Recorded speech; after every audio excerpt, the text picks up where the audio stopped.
is not shared equally. And the pain is born in these structural ways where we are attempting to build an economy on the backs of working families that earn despicably low wages. The subsidy that the state of New Jersey was providing to Amazon to set up warehouses there, it was something on the order of $3 to $5 billion, which would have been enough to hire every unemployed person in New Jersey at a living wage.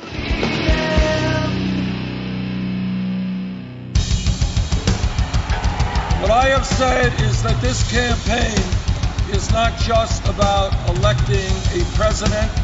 It is about making a political revolution. MMT.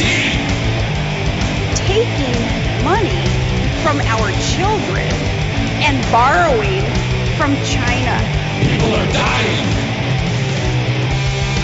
Is the program so critical it's worth borrowing money from China to pay for it? And if not, I'll get rid of it. Stop lying!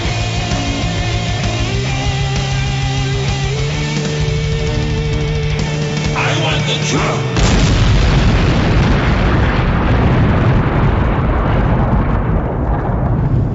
Now let's see if we can avoid the apocalypse altogether. Here's another episode of Macro and Cheese with your host, Steve Grumbine. All right, and this is Steve with Macro and Cheese.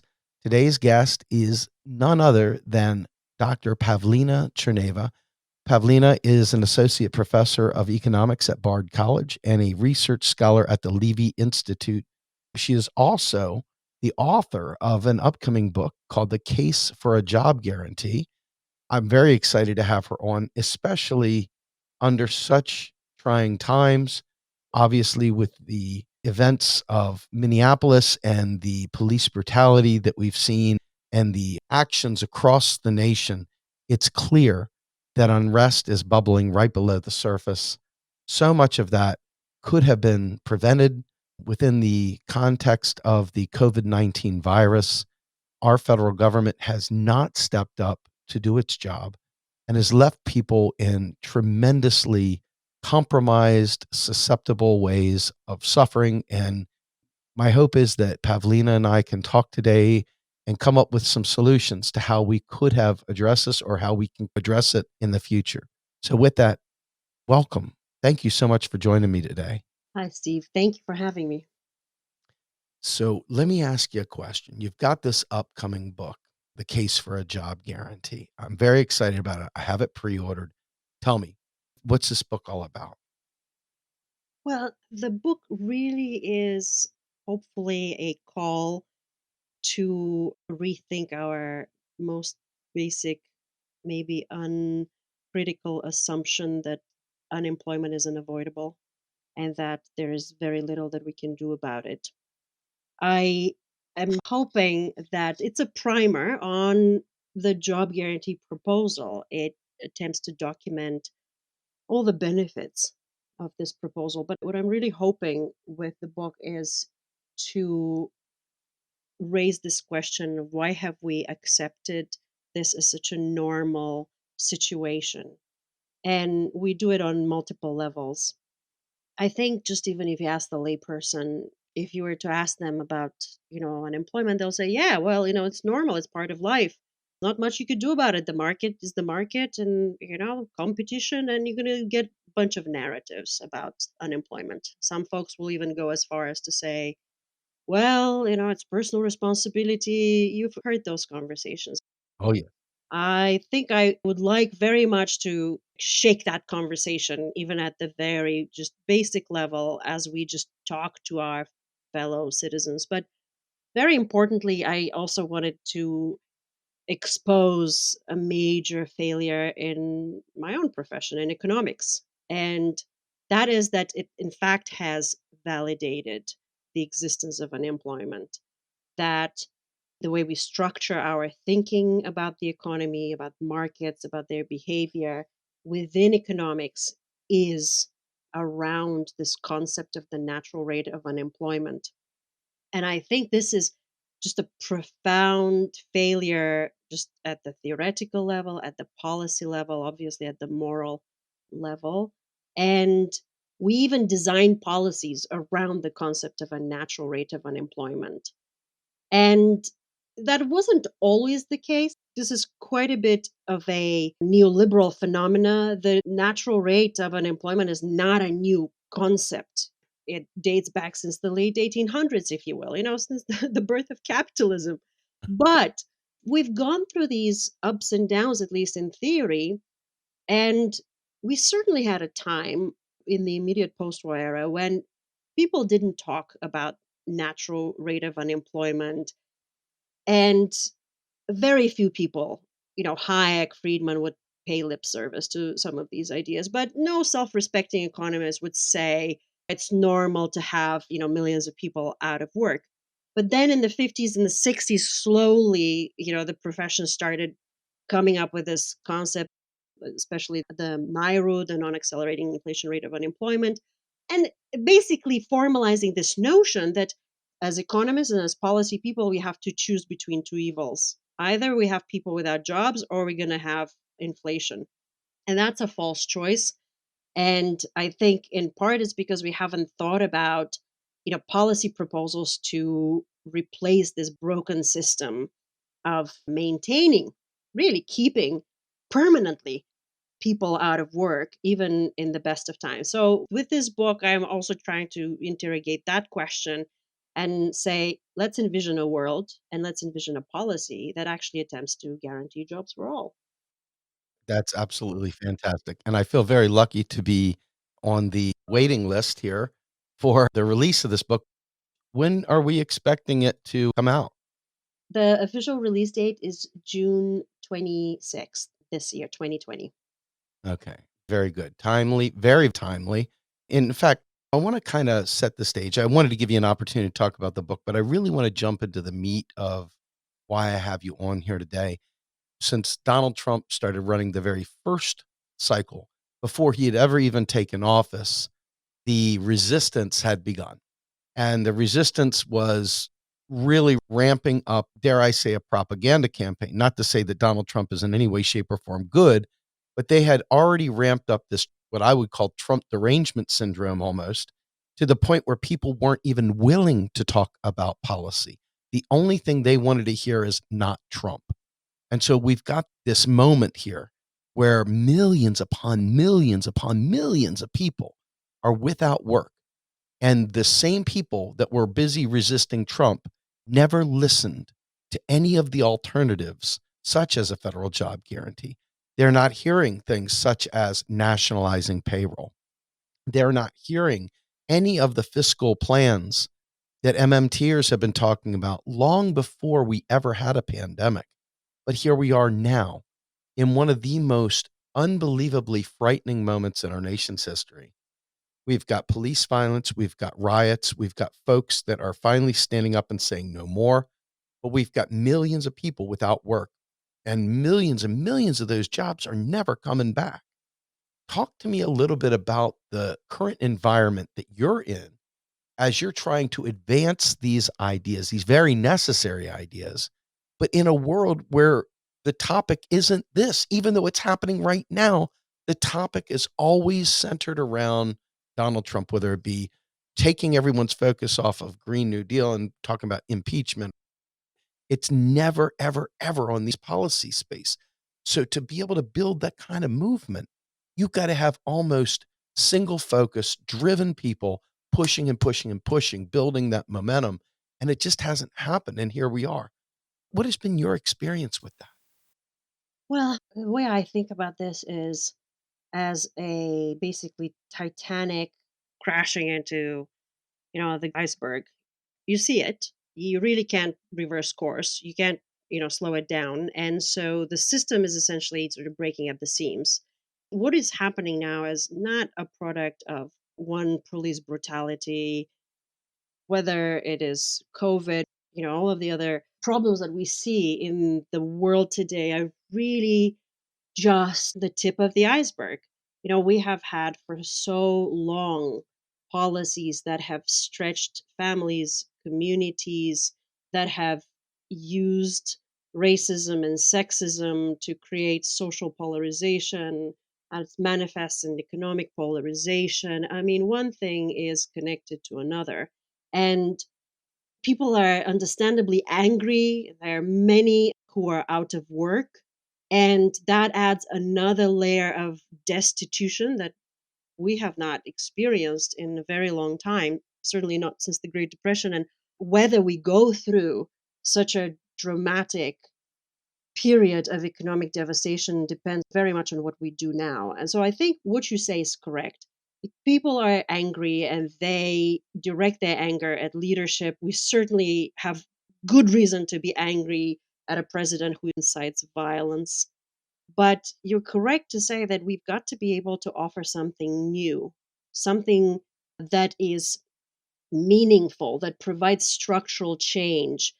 And that's where the conversation needs to go in terms of rethinking this post COVID world, right? You hear these conversations in the articles, what would the world look like after COVID?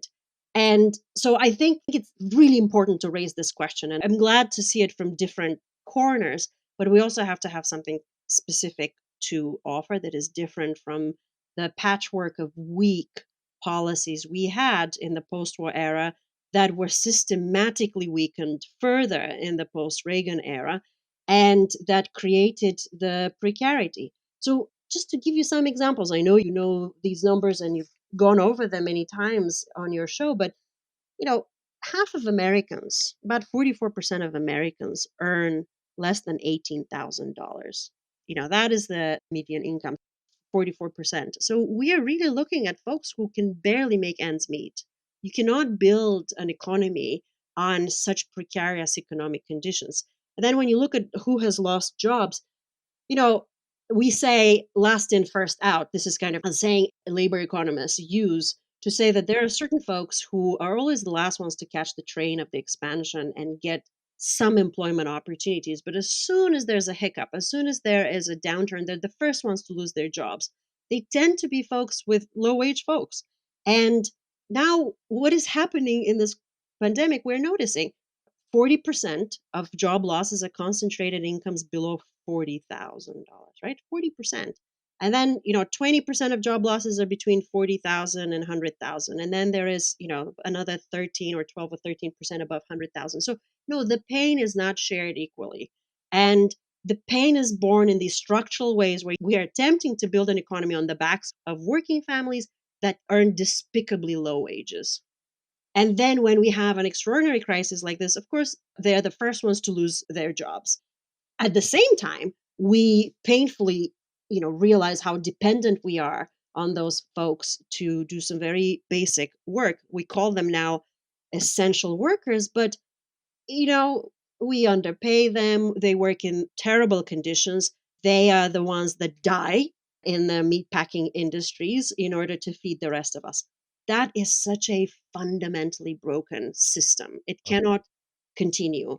And what we need to, I think, arrive at as a moment of reckoning, I certainly hope of the sort that we had during the New Deal when FDR and his team put in place what were at the time radical policy proposals. Do you imagine, elderly folks without social security, zero? Imagine that world of very high elderly poverty rates. So what we need to do is do something like that going forward. We know that FDR didn't really complete the mission. We know he had economic bill of rights, and the first of those was the right to a job to everyone at all times, not just in a Great Depression, not in a COVID, in a good time. If somebody needs work, that's what we need to provide. Decent, not poverty paying work. So we do have a lot of work to do. And I'm hoping that this is the sort of moment of reckoning to put in place these policies. But what I've been doing more recently in my writing is not just talk about the job guarantee, but again, challenge us to think about unemployment as something that's not really natural, but it's a policy choice. And, when we talk about nationalizing payroll or various other policies, there are just different ways to respond to COVID without sacrificing a people's employment. I really appreciate that. I want to throw a curveball into this a little bit. I had a opportunity to interview Eric Vaughn and Patrick Lavelle and Bill Black on the 33rd anniversary of the Keating Five, and the devastation and destruction brought on by the con, so to speak, and the fraud that has been going on since redlining on through the 70s and 80s into the savings and loan crisis, into the countrywide and the ending of Glass-Steagall. And here we are, even now in this moment, suffering from the mortgage backed security breakdown and the student debt crisis. All of this stuff is right there as a tsunami waiting to crash down on top of all those conditions you had just laid forward. And this system is so broken, and so few are benefiting from it, and so many are really tragically devastated. I don't know that it's responsible for us to have anything else on our minds at this point, given how devastating the next wave of this comes through. And so, as I look at what you're proposing and I look at nationalizing payroll, that concept of it really resonated with me, because you think about how many people lost their homes over overinflated evaluations of their property and fraudulent loans, you name it, and they lost everything. Suicides through the roof, families splitting apart like crazy. This job guarantee is something, to me, and the just transition we talk about with the Green New Deal and other things, these are not just neat ideas who, hey, this is a way to transition. I'm looking back and I'm saying, how many people really truly died? Do we know the body count? Do we understand the causation? And do we understand what this would have prevented had we done these things in the past? Now we're right in the middle of it. And we still got someone like Mitch McConnell saying he would rather the states file bankruptcy so they can loot the pension funds than actually step in and restructure this, because somebody's making out. Somebody is winning here, and it ain't us. It's so much bigger than that. And these are just but small token things to help keep society on fumes, basically, just to keep us alive. This is bigger than this, is it not? Yeah, no, absolutely. I think that one way or another something will happen, and the question is, how is the system going to change? Is it going to move towards more authoritarian, reactionary kind of policies, or are we going to truly democratize the system? So all of these things that you're pointing out are this cancer that plagues our economy, and which demonstrate that the economy works for a handful, very few people. And so you're talking about how the mortgage crisis devastated communities, but we're going to see in other ways in which our communities are going to be devastated. States are going bankrupt left and right, which means that our schools are going to suffer. We're going to see teachers being fired. We're already seeing community colleges closing down campuses. We're going to probably see failed universities. Imagine, if our education system is decimated. And then the basic public services that states are supposed to serve are also compromised. So, with every crisis, we're outraged. And it's amazing how much more pain folks are able to endure. But that pain is really manifested through exactly the deaths of despair that you're pointing out. So, if this is the plan for the economy is to kill off, people who are unable to make it, then it's not a very good plan. But we know that all of this brings enormous instability, political, economic. So we need to make significant reforms, and they have to be from the ground up. And as I say, everything is connected to everything. What is the famous quote of FDR? People who are hungry and out of a job are the stuff of which dictatorships are made. And so for me, this is the laser focus of my work, that work, good work, decent work, well paid work must be secured for all at all times, irrespective who you are, what your personal circumstances are.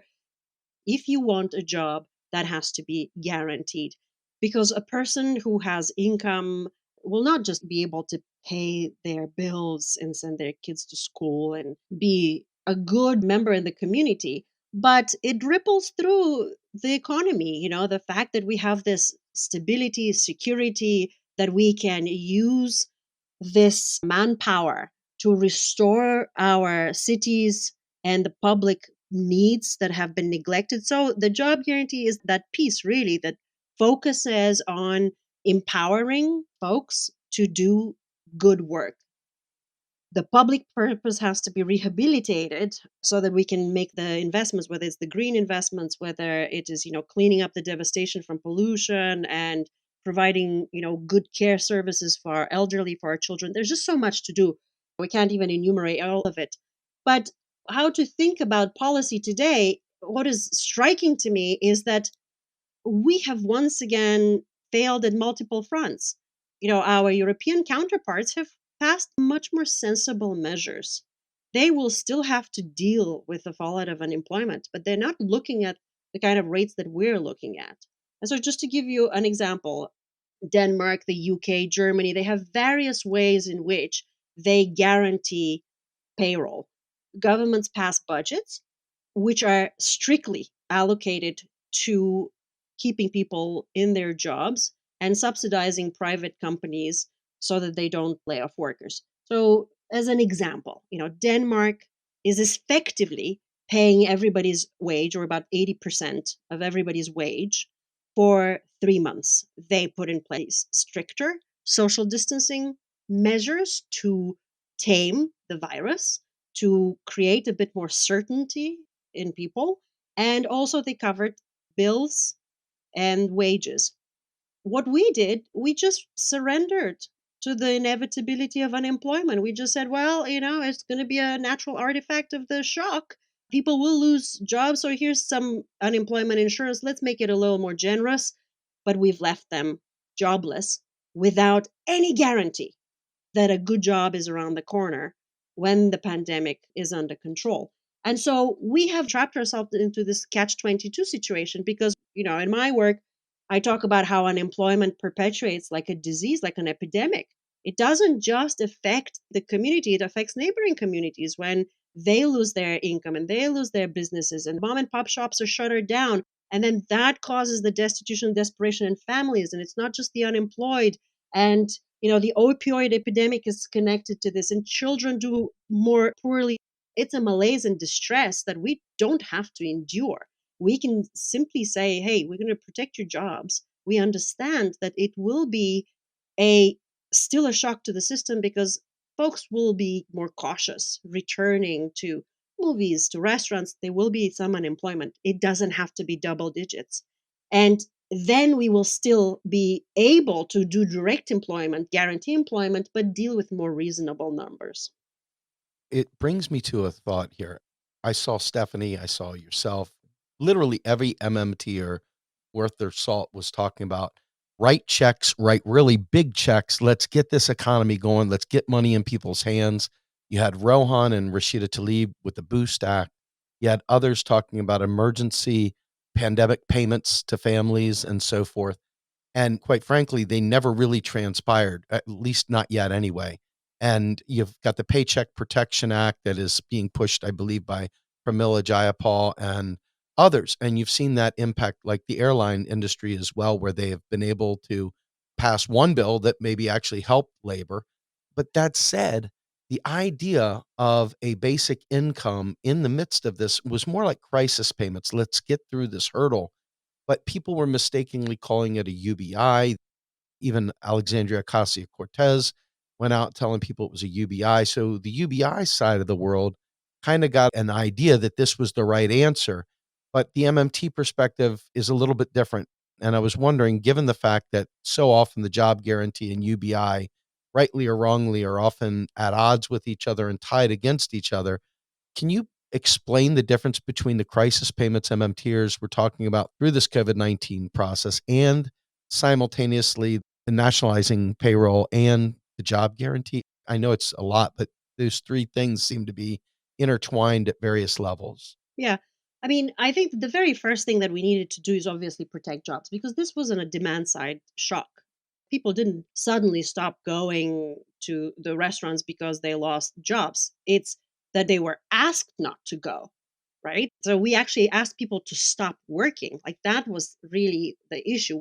We asked them to stop producing, to stop going to their establishments, except for the essential part of production. So this was, largely a supply shock. And what we needed to do is just weather the storm by keeping people in jobs. But we know that in the United States, our labor market is so weak by comparison to our European counterparts that we actually lack basic institutions and safety nets. A lot of people work just precarious and stable jobs, odd hours, the Uberization of jobs. It's much stronger here in the United States. So we do have a lot of self employed folks, and they could have also benefited from the government paying their payroll. But then there are folks, the gig worker, the freelance worker, who have occasional work. So they will need some sort of income support. So, absolutely, you need to make sure that there is emergency income support for those people because they have not benefited from labor contracts, from stable employment, from benefits like hazard pay or paid leave. I mean, there are just far too many people who didn't have those institutions to protect them. So I would have done it. I would have done the protections for firms through the employment guarantee. I would have done the cash income support through these various measures of expanding eligibility, as we attempted to do for unemployment insurance, and making it more generous for those who are in through the cracks, but also start planning now for the job guarantee tomorrow. And even in the midst of a pandemic, we needed to mobilize to create safety equipment, to create masks, to make sure that our food production system is done under safer conditions, which may mean more workers, right? It may mean more space, may mean a little bit more precautions, like sanitation workers that may need to be hired to clean up establishments that wouldn't normally have an army of sanitation workers. So you see, we need work done even in the midst of a crisis in order to protect people. So, no doubt unemployment will be one of the things that will happen because of the reduction in overall business activity. But if we approach this issue with the idea of protecting jobs, protecting people in precarious jobs, and creating jobs tomorrow, we would be so much better prepared in going forward. UBI, they have gotten a little bit of a boost through this crisis mode, but I don't think this moment is really an illustration why we need to move to a UBI world. Like, what is that post work world going to look like if 40% of the labor market doesn't have employment or 30% doesn't have jobs? Like, that's not a UBI world I think any one of us likes. And as I keep saying in my work is more than just the lack of income. Work is about validation, being part of a community, being recognized, about doing something you enjoy, that people appreciate the fruits of your labor. We are not just going to get income and then somehow self-organize and self-determined when we live in places where slumlords charge high rents, or when we don't have access to loans in local banks. There are so many other various ways in which folks are marginalized that income cannot really empower them in ways that I think the UBI is suggesting. So, what we need obviously is some sort of support for people who can work, want to work, and so for people who cannot work for whatever reason. So, as you know, and for me, the UBI, the way I see it is, you know, generous social security, early retirement, generous Pell Grants, free education. Like that to me is very sensible UBI kind of support, and it's more of a basic services, I suppose, and provisioning of essential public goods. That's fantastic. I like the way you said that.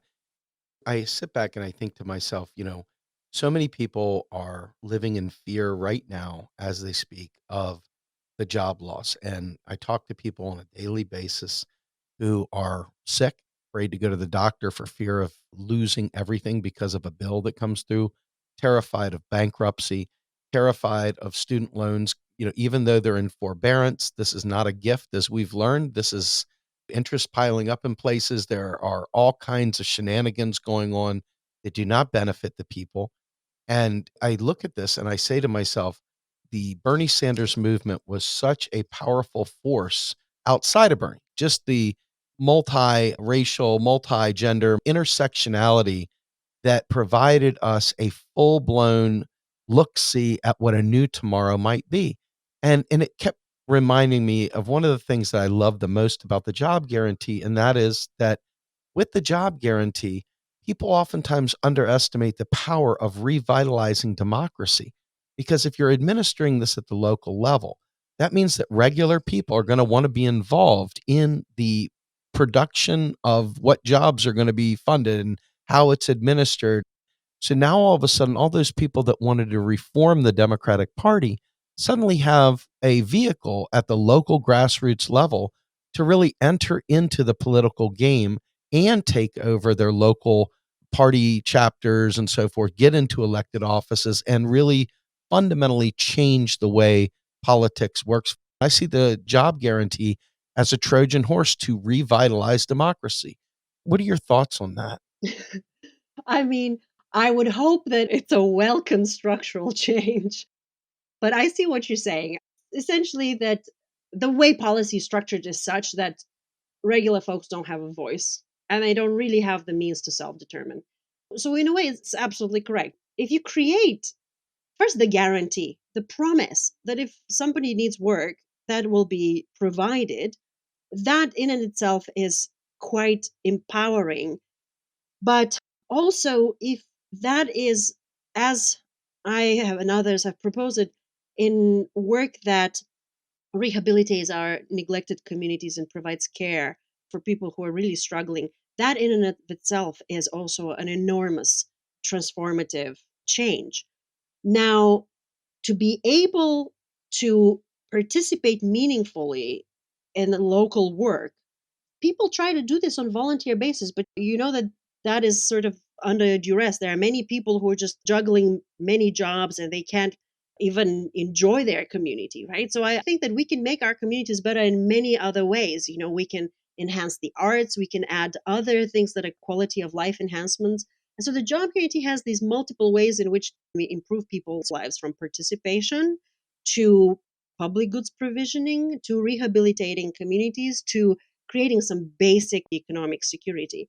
And from there, I think it does have the possibility to tip the scale of what we value.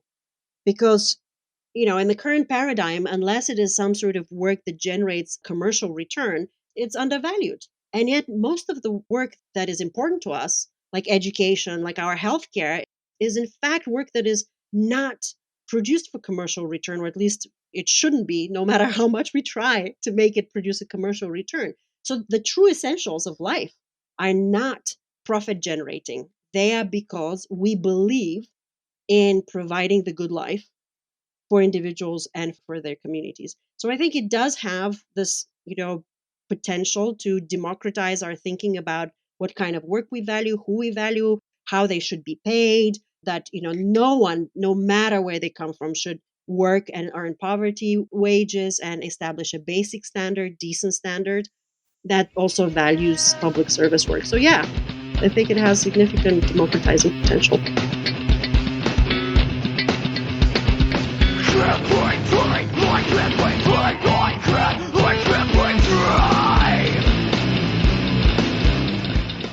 You are listening to Macro and Cheese, a podcast brought to you by Real Progressives, a nonprofit organization dedicated to teaching the masses about MMT, or modern monetary theory.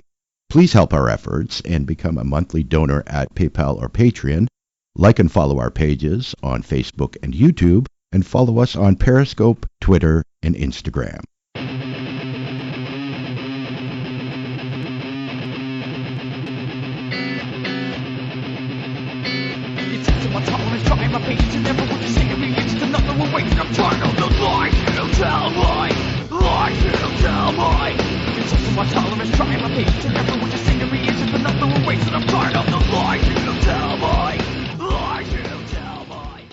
Let me ask you another question. Obviously, the neoliberal Silicon Valley gig economy that has kind of erupted seems to be kind of on life support as well in different ways. But that said, a lot of the progressive movement has capitulated to this concept, like there is no other alternative, which seems to be the go-to move for a lot of our folks, is that as soon as something comes up, we feel like there's no alternative. That's it in stone. We can't move it. We can't change it. We're done. And then we do the give up strategy. And what I'm wondering is, how does the job guarantee impact the gig economy? How does it impact the military as an employer of last resort? And how does it fundamentally change the way we see the public purpose? Yes, I mean, I agree that there is this resignation when we talk about technology. There's a lot of folks feel the sense of resignation, right? The robots are marching in. And I am of different persuasion. I don't think that's the threat that folks are experiencing. I think the threat that they truly are experiencing is management, is outsourcing. Yes, of course, there is labor replacing technology, and technology is being used, right, to create more difficult working conditions. But I don't think technology is the enemy. I would love to see some jobs that are permanently, automated. Meat packing is extremely dangerous, life-threatening work. It should not be done by people. It's not in these circumstances, in these conditions. Embrace technology.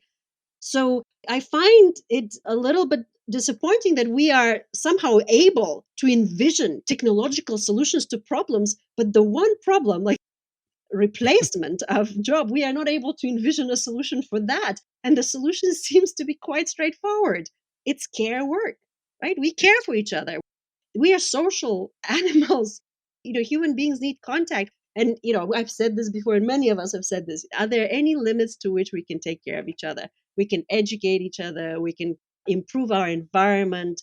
We can produce things that we all enjoy and love and do it by involving anyone who needs work. So these things, for me, this is a false dichotomy. They're not pitted against each other. I think that the gig workers, if Uber is the way of things, a standard has to be preserved. Just because there is a new way of taxing people from their airports doesn't mean that those folks should not be earning decent basic wages. So I think whichever way work is going to be transformed, and it surely will be with contribution for technology, there are basic principles we need to preserve. That if you're going to be working, you should have some very basic labor and wage protections. I want to talk to you about the race to the bottom. We oftentimes, even not in the crisis that we're in, I look back during Governor Rick Perry's days as the governor of Texas, and I can look over there at Brownback in Kansas, and I see these governors who, in fairness to them, they are stuck in a dog eat dog world where states are competing against each other for businesses because that's the way it's structurally set up for it. And Rick Perry would brag about how he was able to steal companies from wherever they were and lure them down there to Texas. Well, the problem is that when he lures them with a sweetheart giveaway on taxes, and he lures them by cutting social spending because states have to have a balanced budget or they have to have some sort of revenue to pay their expenses as a currency user in this scenario, they leave behind an entire area that no longer has work. Those people are trapped. The revenue has dried up. The race to the bottom becomes real because now their state government starts going on life support. And all of a sudden, we see more and more and more islands of despair and destitution, similar to what we see in Detroit and Flint, Michigan, and other places where there was once great industry and it is now a ghost town and it's left in shambles. Can you relate the race to the bottom and the job guarantee and how that might prevent such arduous situations from coming up? This is clearly a part of the American economy, this whole race to the bottom. Yes, that's right. I mean, just like the threat of unemployment creates a race to the bottom, right? The looming threat of unemployment is the most effective tool to reduce wages, right? And to eliminate hard fought benefits from before. So if you don't eradicate once and for all the threat of unemployment, then it's very easy to dismantle these other various protections that were put in place. You make the fight to improve minimum wages so much harder. And that kind of displacement effect with the rise of the freelance worker as opposed to the stable employee, the outsourcing, that is a race to the bottom, a function of unemployment. But you're correct to say about states, that's really really important point. States are essentially engaged in an arms race. That's it. Who is going to reduce their taxes lower and further for companies to come in and set up shop, establish headquarters? But we know what it is. They do this arbitrage. As soon as the benefits expire, companies then they jump ship, they go to the next state. And so this is an unwinnable war. And what's interesting is the Kaufman Foundation, I think, Kansas City has good research on this arms race, essentially, that says it doesn't create net new jobs. It's extremely costly for states, but the job impact is negligible. And if you just account for jobs lost with this, moving cross borders, the net job effect is very, very small. So enormous resources are spent. If states were able to just use that funding to create direct employment, they will be better off. And at one point, I had looked at the subsidy that the state of New Jersey was providing to Amazon to set up warehouses there. And it was something on the order of $3 to $5 billion, which would have been enough to hire every unemployed person in New Jersey at a living wage. Wow. So we're not even thinking about this the right way. We are always spending more than what's necessary. I mean, in the MMT community, we are very clear that it's not the number that matters, it's how you spend the money, right? What is the bang for the buck that you get? Like, stop obsessing over numbers. But we are spending a lot more without generating what we need. And in my other work on just fiscal policy, I also highlight how just stabilization policies are much the same way. We try to spend into a very leaky economy, an economy that doesn't create good jobs and doesn't create them quickly. And instead, we sort of stuff the coffers of financial sector and we support profits without supporting wages. And so, yes, there is a race to the bottom on multiple level, at the macroeconomic level, at the state level, at the very micro firm level. And we just need a paradigm shift to actually create this bubble up economy. So the job guarantee does that by just firming up an uncompromising wage floor and a wage benefit package below which no one will fall, and that it provides that job security. So now that obviously has important implications on those in the labor market who have the worst bargaining power. So that already off the bat makes things so much better for folks and McDonald's that are protesting sexual harassment, right? Now you can walk away from the job. That's another tool of negotiation, right?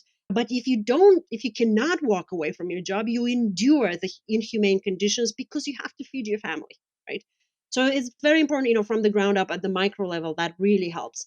On the state level, it helps, just as you said, states have these balanced budget amendments and they cut in the midst of a recession. I mean, we are seeing this already. The education budgets in New York City were slashed, and we are proposing new budgets, but we're spending on COVID, which really needs to be federal expenditure.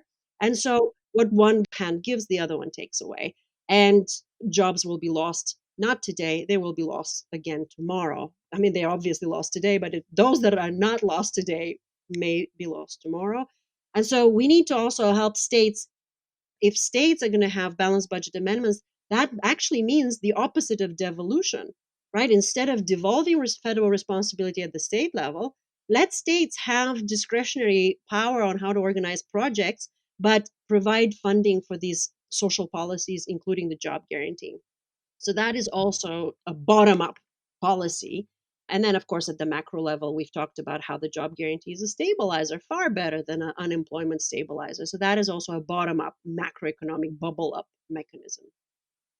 This is such an important point because I at one time worked at a state agency here in Pennsylvania, and we had a $600 million budget shortfall. And, the concern was the bridges are already derated. There's all these problems with schools, all these different things. And you look and you say to yourself, where's the money coming from to get this state back up and running? Well, the minute you start trying to raise taxes, you have the other people trying to do what they can do to flee and so forth. Then you start looking at the federal mandates, unfunded mandates that the federal government has placed on states.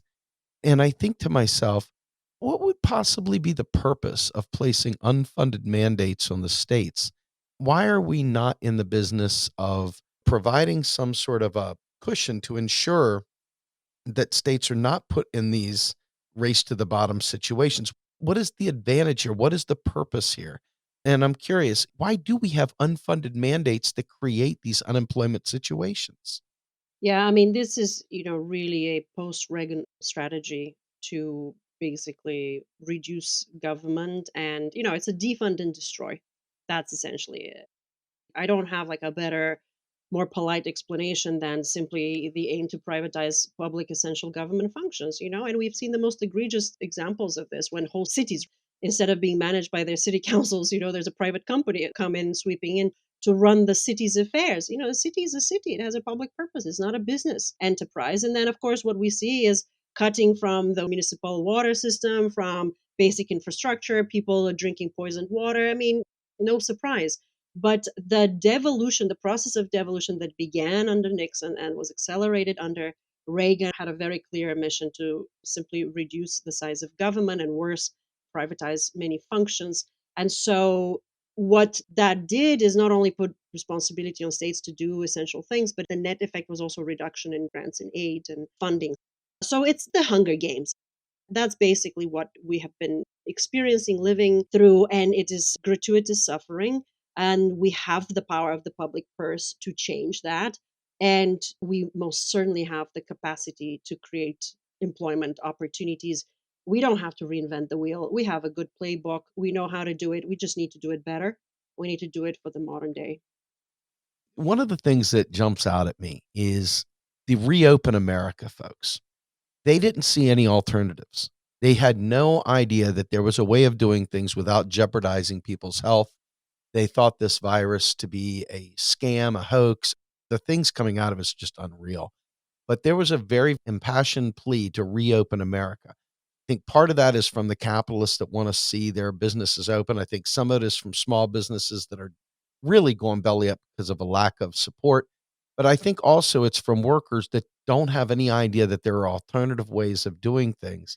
And I'm just curious as to what your take is on how not only the job guarantee, but nationalizing payroll and, quite frankly, just the lens of fiscal policy through MMT, how we might have been able to handle the concept of reopen America differently. Because from my talks with Steve Keen, this pandemic we're experiencing right now, coupled with climate change issues that we're going to be facing soon as well, this is kind of the new norm. And we didn't do very good. We didn't handle this very well. We didn't message well. We didn't have solutions. We didn't have anything. What do you think in terms of what would your message be to reopen America folks who maybe think that's the only answer?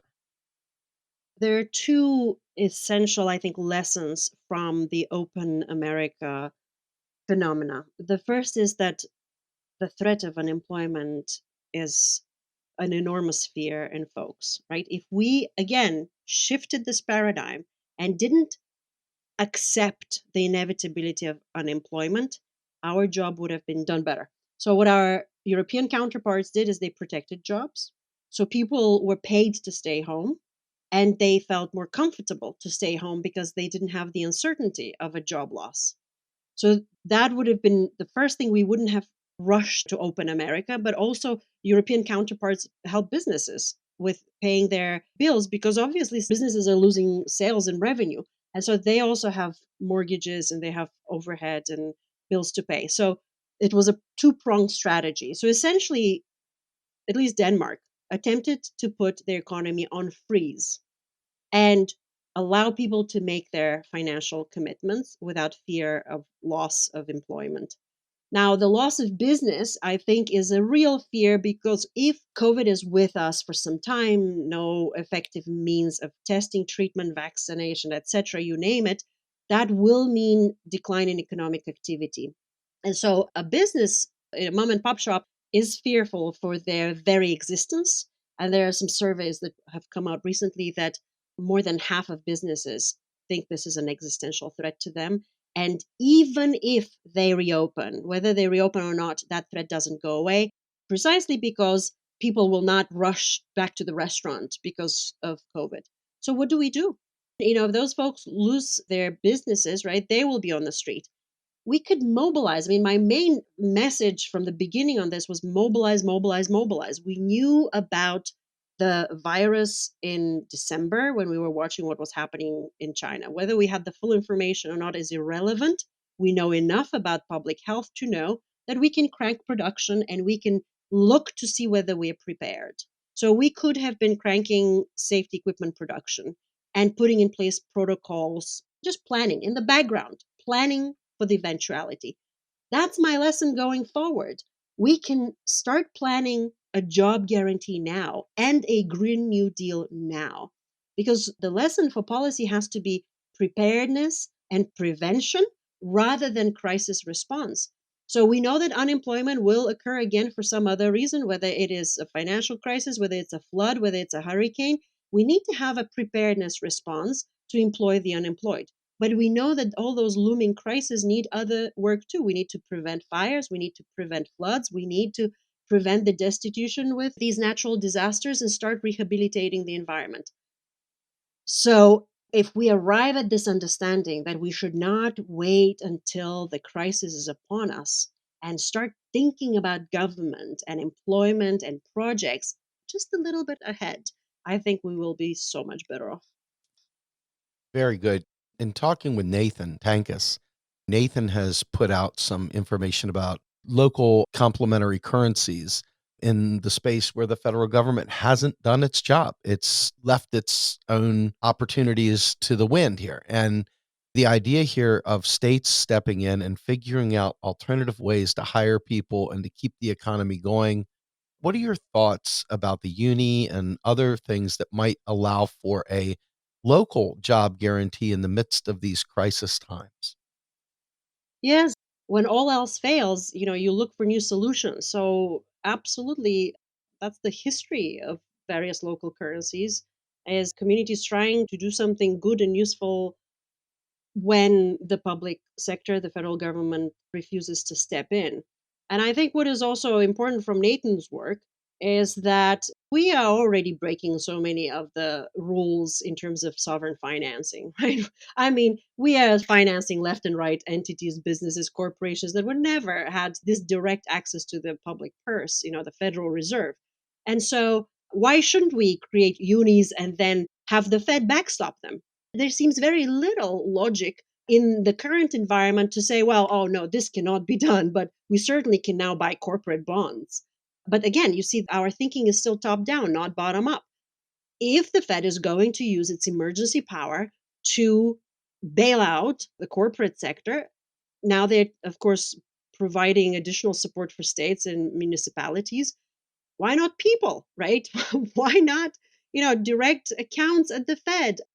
Why not backstop local currencies that are used for employment purposes? So I think that is not only just creative solutions in times of, desperate times when the state doesn't have resources, but also the current environment demonstrates that we're clearly capable to do this at various other levels. I would still prefer that the federal government steps in and provides the adequate funding. We don't need to let 1,000 currencies bloom so that we can run a job guarantee. It's great. It's very exciting, actually, how communities are doing it. But that is still predicated on this insane incapacity that we believe that the federal government, has. And so this is, as I say, I think MMT is a precondition for almost every progressive policy that we want. And we want it at a level that guarantees rights for everyone because local currencies will not be able to guarantee employment for everyone, maybe within a town, right? But our goal aspiration is for this to happen in every corner of the country for every single individual. And so for that, I much prefer the public purse to be employed. I love it. There's a couple things that jumped out at me here. Number one is going back to the idea of labor unions and organizing. And you mentioned about how people can leave a bad situation and really put the screws to the business that has put bad situation on them. I think to myself, when I used to be a member of the local CWA 2222, part of Verizon, and when we would go on strike, a lot of us guys would go jump and start delivering pizzas at the local Domino's or whatever it was that was available. And a lot of people didn't have any work coming in. And we were in a professional, albeit blue collar type career, but we were making good money. The idea of being able to jump to a job guarantee in the midst of a strike and have a income while you're negotiating. To me, this is a great sell to labor unions. I mean, this is an opportunity to really get labor unions engaged in pushing and helping advance the concept of a job guarantee. What do you think about that? I think that we should be natural allies. It's important to recognize that we haven't always been natural allies in the sense that, at least during FDR's time, the projects that FDR created were not always supported by unions, with the idea that, those projects might be taking some good union jobs. And there was some tension. I think it was resolved by FDR using union input in the job creation. The most popular ones was the green projects. Unions thought that youth programs were not really a threat to union jobs, but I think that is still a world in which unemployment looms large. Now, what would a world that has banished the threat of unemployment look like? And what would be the work of unions? How would you negotiate? And what kind of power will you have within your own industry if you actually don't have to deal with the threat of unemployment? I think that the unions can use their time in much more productive ways to improve the working conditions of their union members. So I think we are absolutely natural allies. And I think another reason why we're natural allies is because most work in the United States is service work and it is underpaid. It's not sort of the good quality union manufacturing jobs of the past. And teachers are being unionized, nurses and others, but they're still at the lower end of the wage spectrum. So this idea of raising the floor, the job guarantee, establishing a firm living wage floor, makes, I think, union work so much easier for service unions as well. So I think we've had some sympathy and excitement from some corners of unions, and I think that that conversation is important, especially if it comes to the point that we plan. I think that job guarantee workers themselves should be permitted to form a union as well. So it's the same fight, and I think that the more we realize the commonality, I think the better. I want to make a little bit of an anecdote here. We've been trapped in our house, four people, a kid with autism that's bouncing off the walls, a 7-year-old who is just absolutely flying off the walls as well, and two parents that are still working, albeit remotely. And the schoolwork that our daughter has in first grade, mind you, is outrageous. Like, she had so much homework to do during this stay at home, and it wasn't easy to do. I mean, Melanie was going crazy trying to help our daughter get this thing done, and I kept thinking to myself, although I didn't wanna say it out loud and perturb anyone, but I kept thinking, "Wow, what a great opportunity for tutors, retired teachers, whatever, to work individually with students to help them get their homework done when parents aren't really necessarily equipped to do some of this stuff." There was a real opportunity for a job guarantee type role right here in the midst of this pandemic. Oh my goodness, I have a 7-year-old in my house, you and me, exactly the same thoughts, I cannot tell you. And they have a lot of work, and they have a lot of assignments, and they have a regular 1-hour meeting with their teachers almost every day. But I think they should have, you know, 3 hours, 4 hours maybe, because it's fun. I see from my daughter, it's fun to see her friends online. The teacher does some interactive activities and exercises with them. And, it has that social element that I can certainly not provide. She keeps asking me to jump on the trampoline with her. It's not, it's not and they like that. The teachers are providing some instructional content, and they themselves have children in their own homes.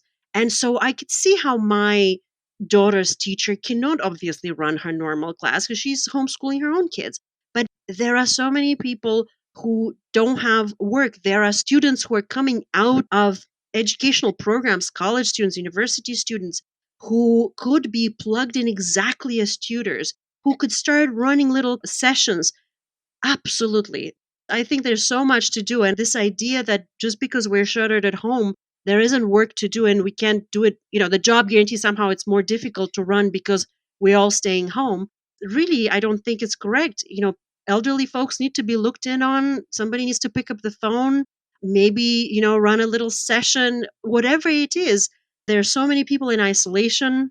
So I think that you're absolutely right. A lot that we could do even now. No, I appreciate that. Hey, final point, obviously African Americans have been hit incredibly hard by the virus.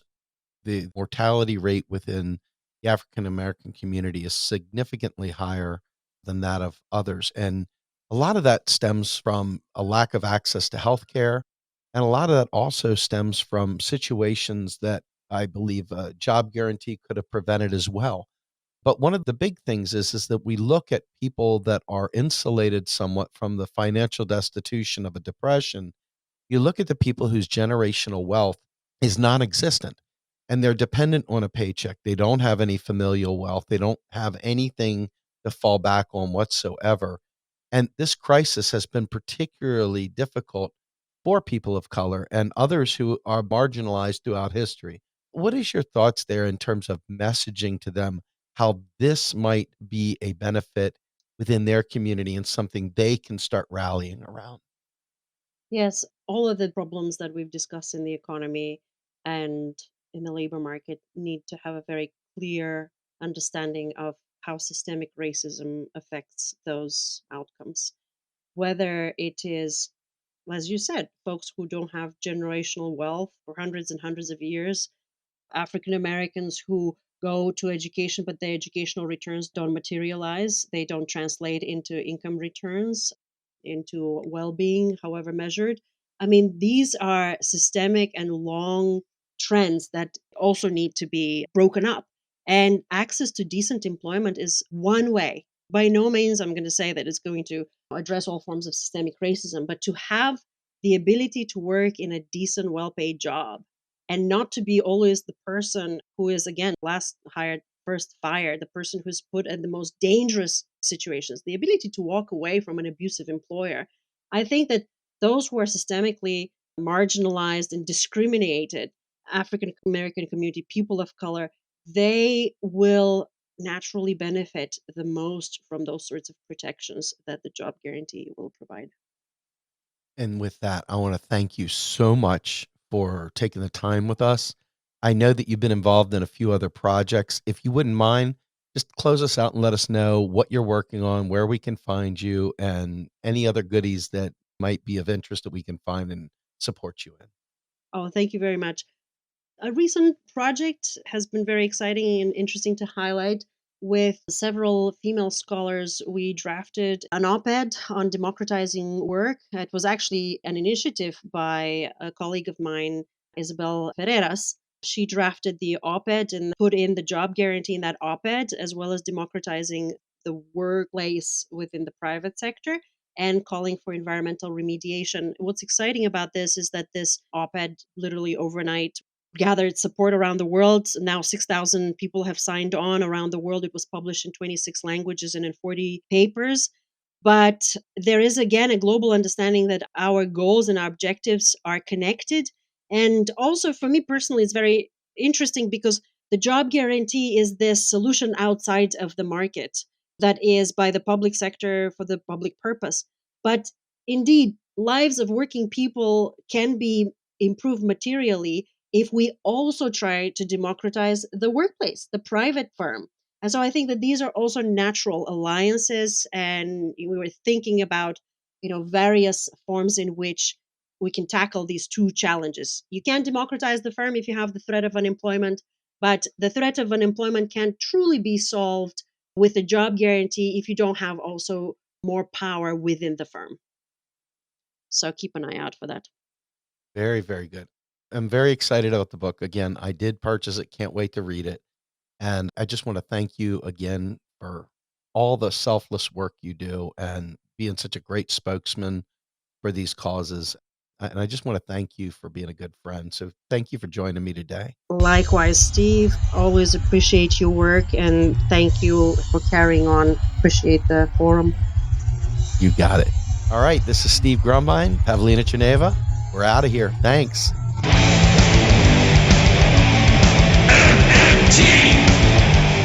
Macro and Cheese is produced by Andy Kennedy. Descriptive writing by Virginia Cox and promotional artwork by Mindy Donham. Macro and Cheese is publicly funded by our Real Progressive Patreon account.